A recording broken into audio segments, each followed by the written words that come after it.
This week on your Old School RuneScape update, we start with Eadgar's Ruse and then step forward in time to Zeah's modern quests, including Getting Ahead and Garden of Death. We also touch on Perilous Moons changes, the most recent poll, and some fancier boots.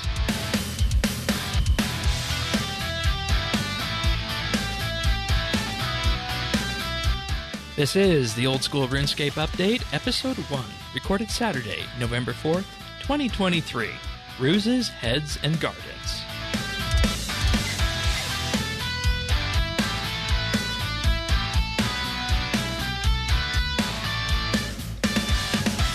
Hello, everybody, and welcome to another episode of the Old School RuneScape update. This week, Sirion and I are back in terms of what we hope will be a long, protracted run through leagues, at least, right? Of course, thank you to everybody who listened to the pilot episode last week. I heard from a few of you that this is exactly what you wanted. It scratched the itch in terms of addressing the old school side, and just being that dose of RSP&B update that people love to hear and whatnot. But of course, if you're joining us for the first time, my name is Shane12088. I've been playing RuneScape since the Classic era. I only started Old School up earlier this year, but as the podcast and as the questing says, having a hell of a time doing it. And Sirion is here as well. You've been playing for a similar amount of time, though maybe not as long as me. I definitely started in the Classic era. I think the biggest thing for me that makes a difference is that I didn't play for like a period of 5 or 6 years in the middle. I think that's the biggest gap. But Yeah, and I mean, we get to experience that whenever we log on to OS, and it's something that is pretty much a yin and yang experience in terms of old school RuneScape and what we have in the modern era, but more on that in just a moment. I invite you guys to check out the show notes at update.show/OS. We also have our friends chat, BitsBytes, and our community Discord at update.show/Discord. And as things go here on the podcast, we like to start off with what we've been doing in RuneScape. So, Sirion, what you been up to this week? I've been working on my construction. I wanted to get construction out. It's hard to say that I'm enjoying it. I definitely think the construction contracts are done better in Old School. I know it's dangerous comparing the two games. No, but, I think if we're comparing it on this show and we say Old School does something better, I think that's an okay thing to say here. Yeah, no, I think the different games do things differently, and I think that's fair. But like the construction contracts, I enjoy them. They're just the right level of sort of having to pay attention. Like it's pretty continuous clicking, but it's not quite the same as continuously building and destroying the table. Giving yourself carpal tunnel or something and working with the butlers and all that. Exactly. So I've been doing that. Got 72 construction, which is enough to boost up to 75, which unlocks a whole bunch of good stuff, like the Gilded Altar.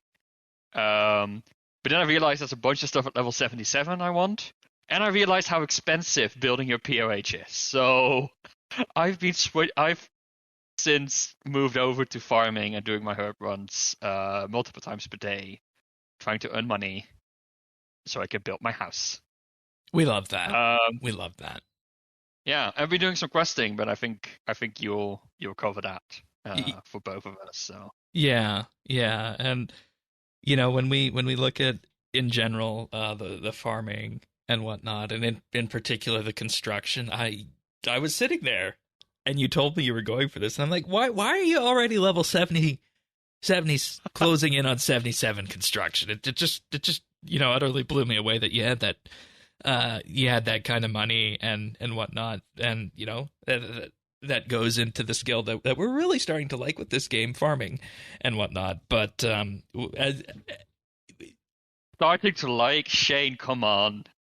Well, I mean, I came into this knowing I would like the farming, and you've eclipsed me on that, and you have also, been championing it as much. And I also just want to say at this point in time on the show that this is not the farming fanboy podcast, because we did that a lot last week, and we're going to do that this week in one of the quests that we talk about, but it's not going to be that way every week. I just want everybody to know about that. But, you know, as for me on the farming side, I finally got the bottomless bucket in terms of just fundraising for it, because it's something I wanted to get for a while, but I had just been putting money into other things, other skills training, and I just really thought, yeah, you know, I can just get by with the regular bucket. But then came the time when realized I'd be making ultra compost, and the bucket doubles the charges. Okay, it's finally time to, you know, just save for that and go for that. So that I just love the inventory management you solve with it as well. Like I hate having like 6 buckets in the inventory taking up space and having to drop the empty. The single bucket just solves that. Yeah, it does. And, you know, the ultra compost flow also works very nice with that too, with the volcanic ash, and then just super compost from something as simple as watermelons or pineapples, which is a relatively easy thing to do, of course. But, you know, farming aside, since this is not just the farming podcast, I completed one of the goals that I had set out for myself this week, and that's base level 30s. And for people unaware, that's how I train RuneScape at the low to mid levels. Is I say, okay, first we're going for base 10s, base 20s, base 30s, and this week, of course, that meant getting level 30 construction, which of course you do with mahogany homes and the wonderful birdhouses for a hunter, which, you know, just leaves the two redheaded stepchilds of Slayer and runecrafting below level 30 right now, which are going to be left to runecraft, whatever, same thing, which is going to just be left to Tears of Gothics, dare I say, since I'm not a fan of Slayer. Also did fletching, but I don't really have much to write home about with that, because, I mean, it's fletching. You make bow and you elk when you have that. But of course, the big story of the week is our questing adventure that continues, and that's what started us with old school RuneScape earlier this year. And we just had a series of whiplash here before the show because we did Eadgar's Ruse as a quest. We did. Which, yeah, you don't get any more fetch quests than that. And I remember when World of Warcraft was out and RuneScape was out, everybody said World of Warcraft had fetch quests and RuneScape had the quests. But going back in time and playing Eadgar's Ruse today is the epitome of a fetch quest. Yeah, I did not enjoy it. I did really not enjoy it. And I was lucky enough that I unlocked a bunch of agility shortcuts. Like, you had to go the long way around multiple times. Yeah. No, it was not. It's not a good quest. Like, in my memory, it was like, you just do a few things around that area and solve it. But no, you go back. We must have had a different perception of time back then. Yeah, for sure. So, and you know, the reason we of course do Eadgar's Ruse is because that unlocks the Trollheim teleport, which also that quest unlocks My Arm's Big Adventure, which of course is the farming patch, and, you know, disease-free Trollheim patch. Who can complain about that? That will be farming patch number 6 for me. Herb patch number 6, rather. So. Yeah, it would be 7 for me, but I need a good way to getting there because, 61 magic for that spell. Yeah, you can't put it in the POH, we found out, which is really annoying. Yeah, you got to use the redirection scrolls and make tablets if you want to, you know, do it without using the runes and magic requirement on that. But still, a interesting way around that nonetheless. But we do also head far west after that quest, and, you know, it was perfect. Zeah delivers again on questing. Yeah, it does. We did Getting Ahead, which, you know, based on the name of the quest, you can kind of see the pun in it. Yeah. Yeah. Which, I mean, starts off as a regular go kill this monster in this cave, and then, Gordon wants a trophy from said monster. I'm sorry, Gordon. The said monster did not drop a head. And, of course, I'm not going to have a head. I'm sure people are probably aware of that, or maybe not. But the quest culminates in you making a less than perfect head to the point where you manage to convince Gordon and his family that this is indeed the head from that monster. But no, it's just something that you fashion together. Very stereotypical RuneScape quest. I feel like it's the kind of quest that people play RuneScape for. I think that's the best way of putting it. Yeah, like the thing is, it's also a fetch quest, right? Like, let's but it be doesn't honest, feel it's like also it. a fetch quest.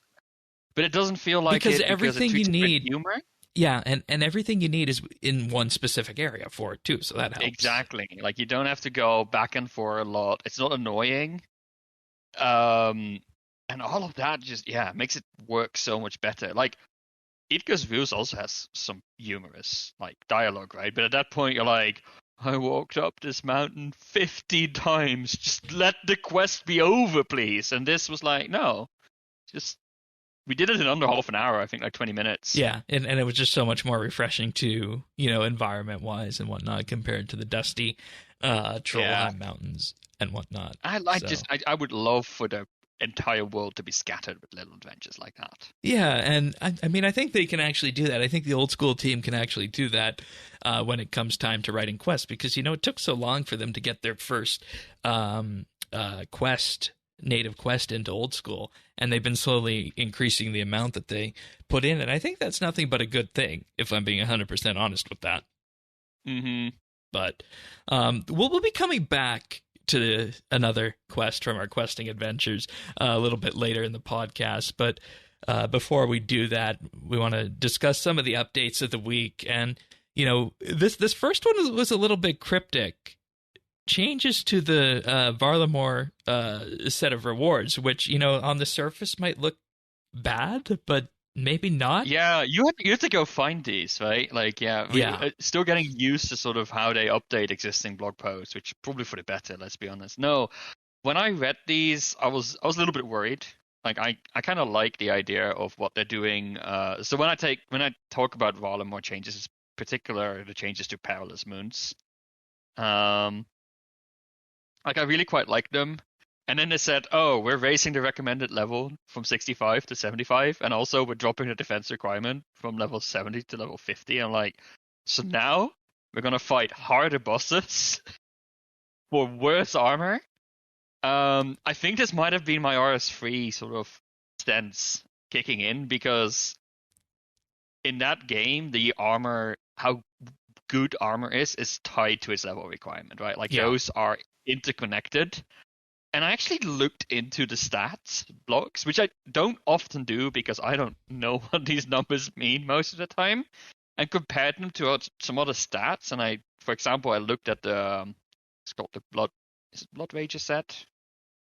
Blood Rager set, compared it to like some Barrows equipment. I was like, oh, this is not that far off, right? It's actually, and it still requires 75 strength, and Frostmoon 75 magic and Eclipse 75 ranged, and they're all still very good pieces of armor.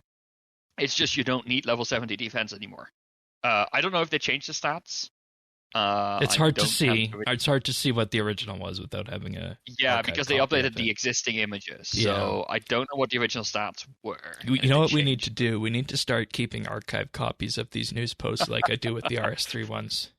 Perhaps. But yeah, overall, it seems fine. They also changed the recommended level. They didn't change the boss difficulty. They changed the recommended level. So, fair enough. I guess you can still do it at level 65. Yeah. And I think... So these changes... Go ahead. I was worried about them, but now that I look at them again, I'm like, you know what? I think we actually got better stuff instead of worse. So I'm happy. I think they're good.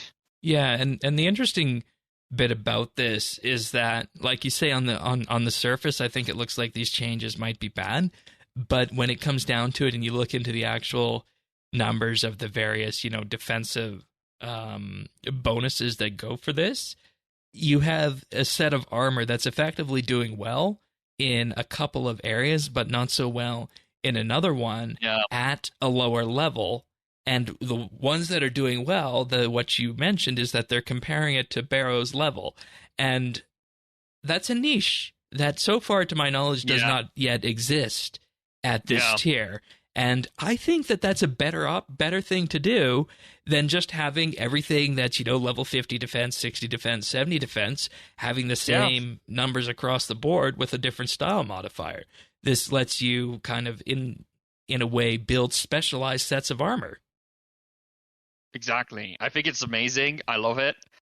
I would hope to see, the set effects, of course, are very unique as well, right? They're really trying to do something. Like, even with barrows, if you think about it, there are like 6 sets. They all have their uses. Like, some of them are more useful than others, sure, but they all have their niches. Yeah, and this, Guthin, Starrock, it's right in the line.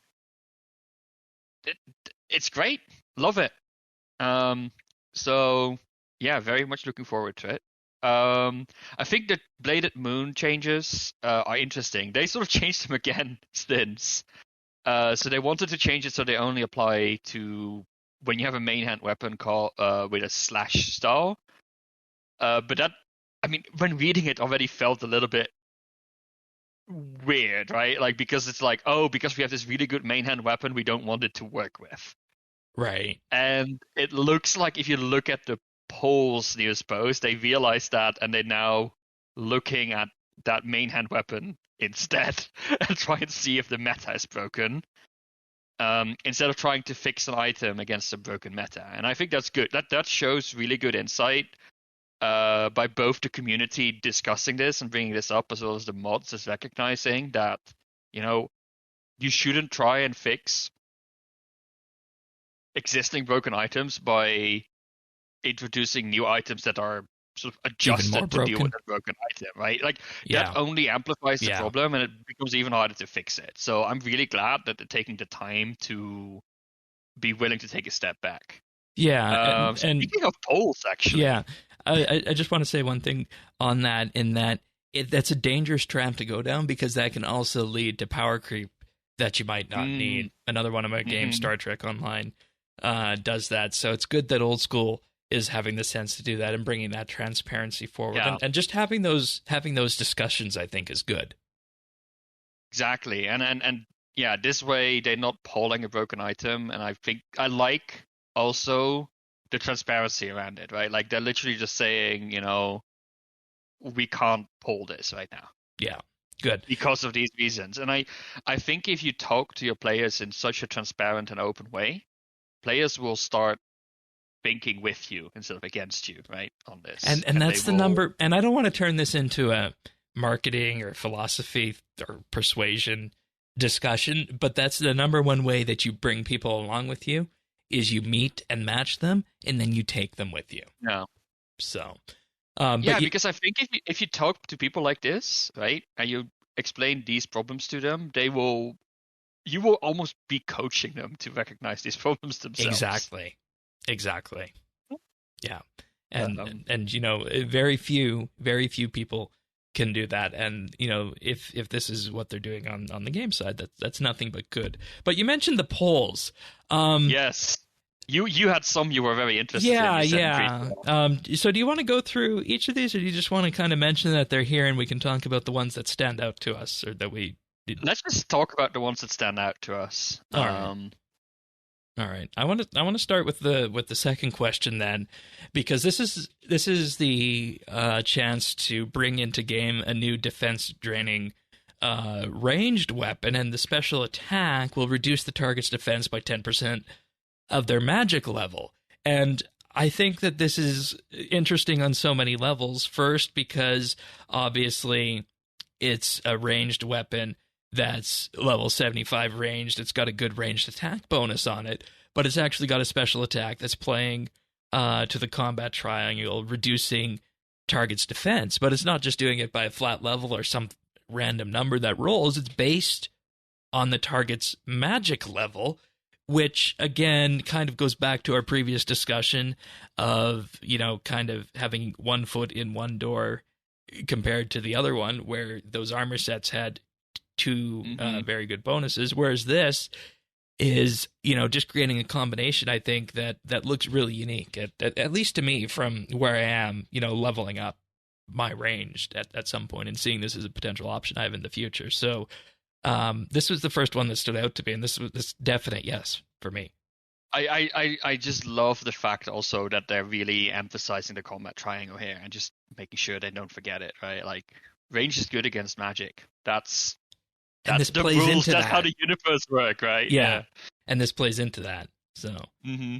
um, Yeah. and there's other things that happen with it too, and it's going to be a good weapon along the board. They're also looking at adding other best in slot ranged items. What poll questions stood out to you that you like to go to? I think we need to talk about the Sunfire Fanatic armor, right? Like the prayer and Yeah. ranged Okay. combination stuff. Which is another weird combination, but it is an interesting combination. But I find it interesting as well, right? Like the proposal they have is basically literally better proselyte. And but it's ranged. weird that this comes. Yeah. Well, yeah. It's weird that it comes from such a different place, right? And I get that, and basically they're asking, should we replace it with a ranged and prayer combination armor? Basically, yeah. What's the main? I'm just checking what the exact different is in terms of the numbers.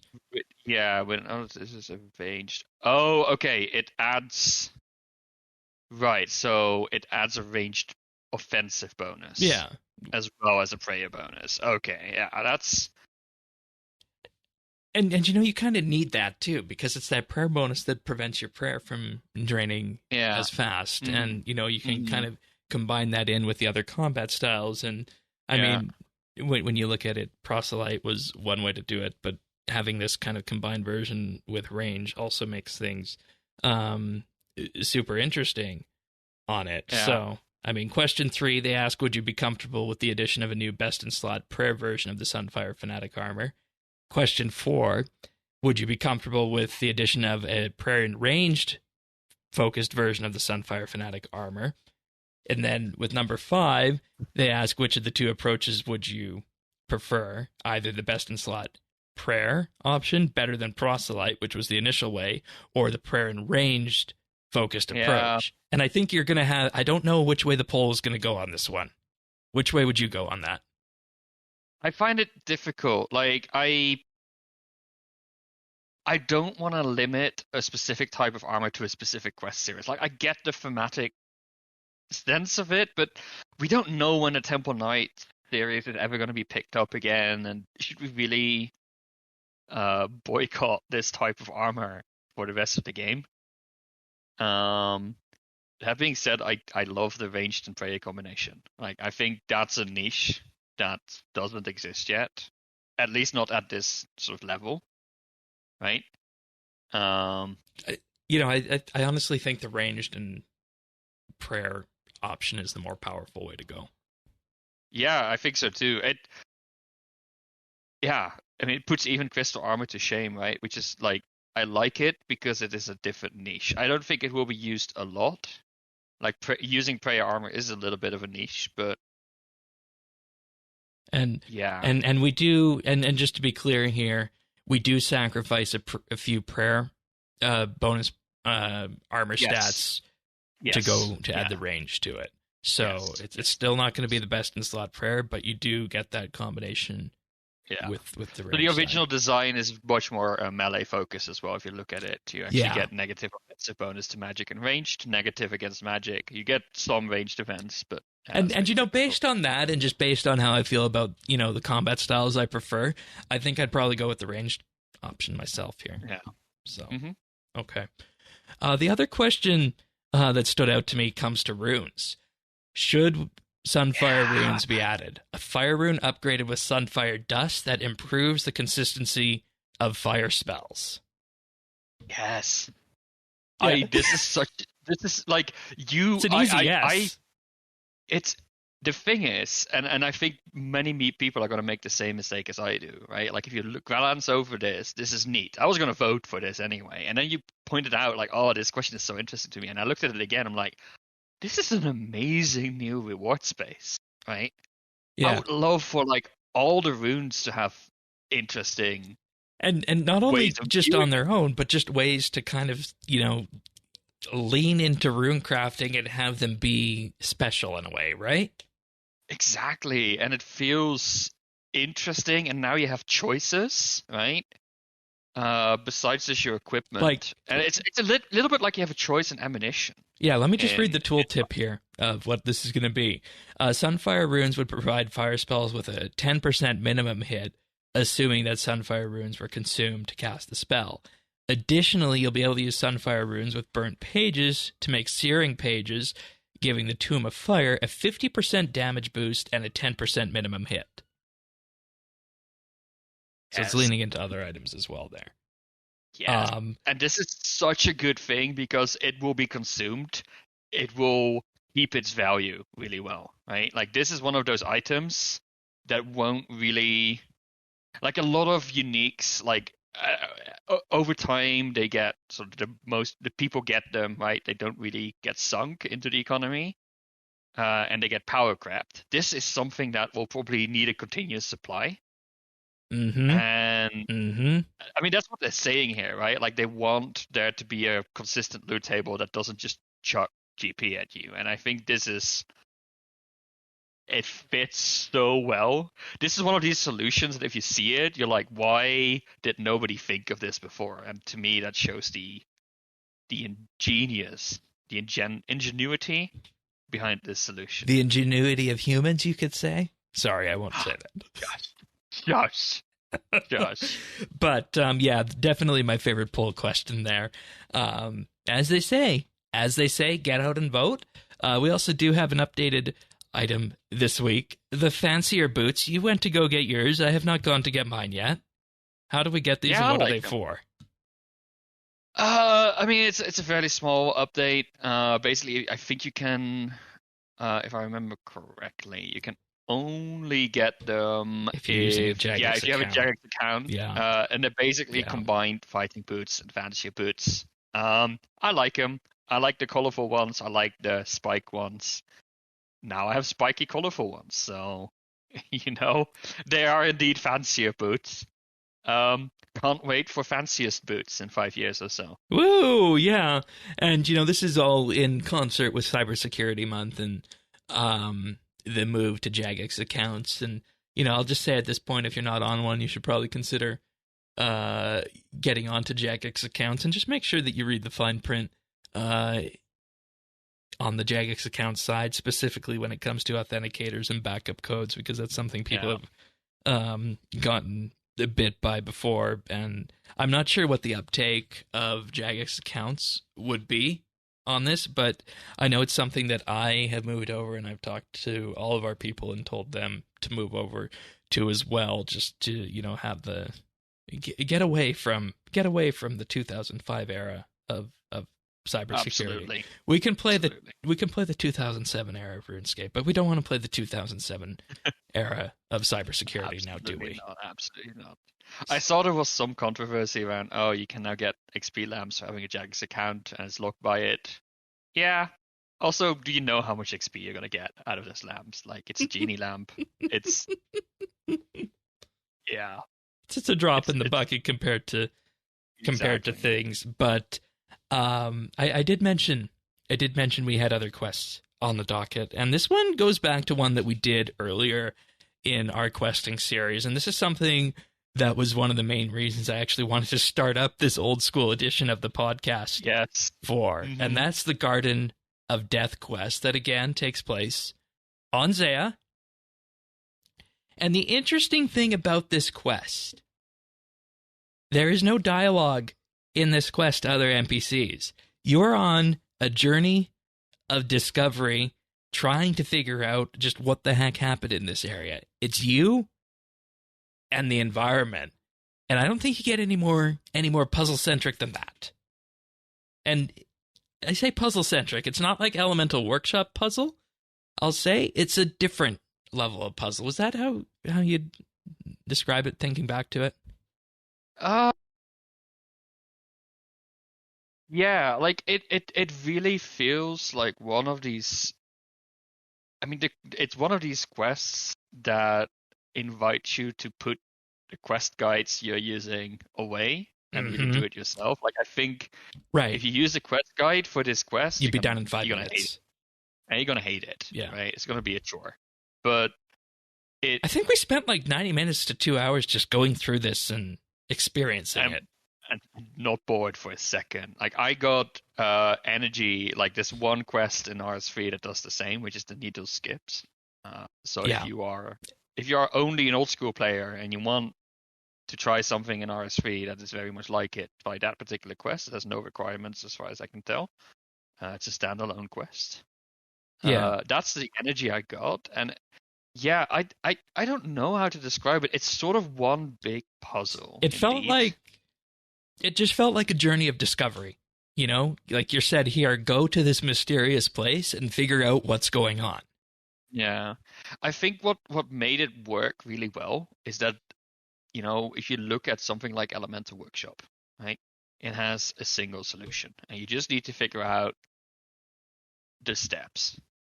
And here, it's much less like that, right? Like there's multiple ways to get to the same solution. Like you're shown an image and you need to figure out the word that, like the text, what the words mean.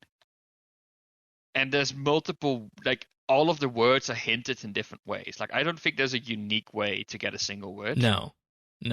Which also means you can sometimes find slightly alternative words, which makes the sentence make more sense. And there's also ways to do the quest without finding all the words too. Exactly. You don't need to. I think we ended up sitting there trying to get all the final words in the end. Yeah, because I think that's some kind of requirement. Yeah, but and it made me feel much more. It made me feel smart, which is really stupid in a sense. But like finding out the exact steps in like Elemental Workshop or a different quest like that, right? Where you have to, like, I think one of the Temple Knights quests has one of these rooms, right? Where you need to put together chemicals in the right order, and it's like 10 different items you need to combine in particular ways. But that's a lot smaller scale than this too, because this is taking place over multiple dungeons on half a continent, so. But I didn't feel smart figuring it out. Right. Because that's trial and error, right? That's just trying things out until it fits. That's the equivalent of blocks of certain shapes and holes. Yes, like trying to fit the round shape into the square peg, right? Yeah, this feels more like you have a bunch of like tetrominos or like pieces you need to fit together in a certain shape, right? You don't know, or it does give you hints along the way, but you're really building towards a bigger solution. Yeah, and that's what I got from this. And, you know, I would say to somebody who had not played old school before, you know, if I was going to recommend them a quest with the minimal requirement, 20 farming, which is minimal, you know, do this quest. And I'd say you're going to be immersed in the environment of this game. And they're going to see this and say, you know, this is 2007 old school RuneScape. How am I going to be immersed in this environment? But lo and behold, that happens in this quest. Yeah. And the environment work is, this is going to sound really funny from someone's like coming from RS3, but the environment work on this quest was amazing. The music was good, right? Like the entire tone setting and the world building had me fully engrossed. Like I wanted to know what was up. I wanted to, like, I love the little mystery that they put in there that someone is just ahead of you. Mm-hmm. And then starts talking to you, right? Yeah. Like, and it's like, is something bad going to happen? Is something going to jump out of the wall? And are we going to need to go combat on this? But no, it's just a puzzle throughout the entire thing. And it's uncovering that mystery and building a set of words with a language to decode it, I think, is what made it so rewarding. Mm. And the fact that it wasn't, you know, a hack and slash combat quest, which, I mean, those are fine in small doses. It's not a quest that was, you know, filled with dialogue from tons and tons of NPCs. That's, again, fine in most cases. But this was just the environment. And, you know, I actually had to go through this, and I went through the quest list, and I said, is there anything else that exists like this in old school? No. Is there anything that exists like this in RS3? No. And Yes. the very fact that it's Needle skips. taking that step forward and moving it. No, I think the needle skips is a bit different because that's kind of still dictionary based. It's not. I don't think needle skips was that much environment based. For me, I was immersed. Yeah, well, yeah, it's okay. Okay. I feel it tried touching on the same energy. Okay, that's fair. That's good. That's a good middle point to land on. And I think the thing that I was most pleased with at the end of this quest wasn't the fact that, we got a nice 10,000 XP of farming.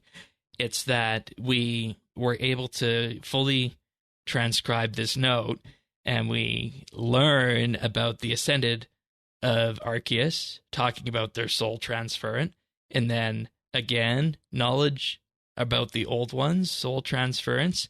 And the guy says, I will only consider you one of two things. Either you are my ally or my enemy. Only time will tell until we cross paths again. Cassandre Shaw. Yeah. And that leaves the door open to more in the future on this, which I like. It's so amazing how a game can make you feel that. And one of the things I have done actual scientific research on, this sounds so pretentious, but it's true, is how games can amplify the emotional engagement you have with a game if their mechanics mirror the thing that they're telling you, right? Show don't tell, in a sense. So is that like, right? so rather than, using visuals and whatnot to mirror an emotional state, it would make it with the mechanics of the game then? Is that what you're saying? Well, it's more like in this particular case, you are solving the puzzle, not your character is solving the puzzle, you are solving the puzzle, right? Whereas in a lot of cases, like in a lot of feats of skill in the game, it's your character doing it, right? Your character can farm, your character can do magic, your character can do handstands and backflips, right? With high agility level. It's not you. This quest is you and you alone. In a sense. It's your skill. You're the one solving this mystery. So it makes it much more easier for this to be a role-playing game, right? Right. The mechanics mirror exactly what your character is feeling and doing in the moment. Okay. They're trying to unravel a mystery, and that makes it able to connect on two different levels, right? And that By both your reward from actions doing and that, motivation. not only for your character, but for yourself and uncovering something tangible, I think, when you unpack it all, is what makes the quest. Exactly. For me, this felt very D&D like, almost. Oh, interesting. Like, okay. I felt like I had a lot of agency in this quest. Which is interesting to hear you say, because when you're building an MMO, you have to, in many cases, create the illusion of choice, winding up back at, the central spot.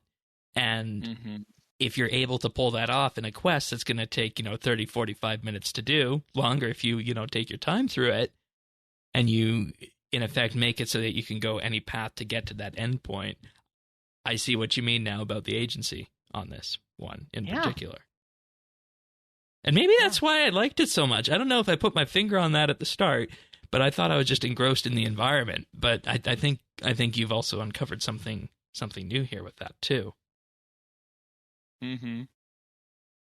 Yeah, I put a link in there as well, in the show notes. It's a game that I haven't played, I'm going to be very honest, but I saw this a few weeks ago as a recommendation. It's called Chance of Sonar, and it's basically this quest in game form. You need to sort of uncover a language. Like, there's a bunch of different symbols. They all mean words. You need to combine them to move forward. It's very much this skill, but like fully blown into a game. I gave the Steam link, but I think it's on like all consoles as well. So that's a fun little indie game if you want to try out more like that. Yeah, that's neat. That's neat. I know I'm personally waiting for the sequel of this quest, should it ever have the option to exist. Yeah, no, I mean, and this to me cemented Zeah as a concept Yeah, for me. yeah. But also, like, if you look, I mean, both Getting Ahead and Chance of Sonar, and I think, sorry, not Chance of Sonar, Garden of Death. Oh my god. Garden of Death, and we did one of the faction quests on Zeah as well. I think I forgot the name. The Piscarilius one. Is that the one dealing with None the of them almost has assassination? Exactly, and none of them have disappointed so far. And I mean, I can't wait for Valamor and all the lore attached to it. I just love the themes. And we get to bring things full circle here with where we started with Eadgar's Ruse earlier in the podcast, and showing the difference in the RuneScape team between when Eadgar's Ruse was made and with these modern quests that are getting put into Zeah and all sorts of new areas in old school RuneScape. And Eadgar's Ruse was not the reason we decided to go for Questcape in old school. No, it wasn't. It wasn't. I don't actually remember the reason. I mean, I wanted to explore these new quest lines, right? Like Dragon Slayer 2 and Monkey Madness 2. Those are the things that I sort of... Oh, right. And I wanted Song of the Elves after our RuneFest discussion there. But I am so pleased that we found that... I mean, maybe we'll be disappointed by Desert Treasure 2 and Dragon Slayer 2 and all that. We'll be disappointed when we die multiple times. But I love the little gems that we find along the way. And this is what I've been missing from RuneScape. Like, for me, it has reinvigorated. Like, I was a quester, and I sort of stopped being a quester for a long time. And I think it had to do with the style of quests that RS3 was releasing. Like, that was just not working for me. And this works. Right? It just works. Give me more of this. Yeah, absolutely. And, you know, I don't know what the breakdown of the old school community is yet between PVMers, skillers, questers, completionists, cluers, and the usual categories. But I feel like with the quest being in this caliber, if most of them are able to be delivered to that speaks volumes for, you know, just making the things be accessible. Because I also feel like a lot of the quests that we've done, the newer old school ones, have been very accessible too. Yep. Specifically the Zeah ones, of course. So, and that brings it all back. We started with Eadgar's Ruse, Yin and Yang. I mean, that's kind of, we needed a palate cleanser after that, and Getting Ahead definitely did that. And that move from Getting Ahead and looking at Garden of Death here, and just all the changes we talked about this week really encapsulate what's driving the old school update podcast, because at this time you can tell that we have really enjoyed what we did this week. In any case, we'll be here each and every week through leagues. If you want the show delivered automatically to you, the best way to do that is to subscribe. You can find our episodes at update.show/OS, and each episode just has a subscribe link to wherever you get your podcasts, all the podcast listeners out there, Apple Podcasts, Google, Pocket Cast, Spotify.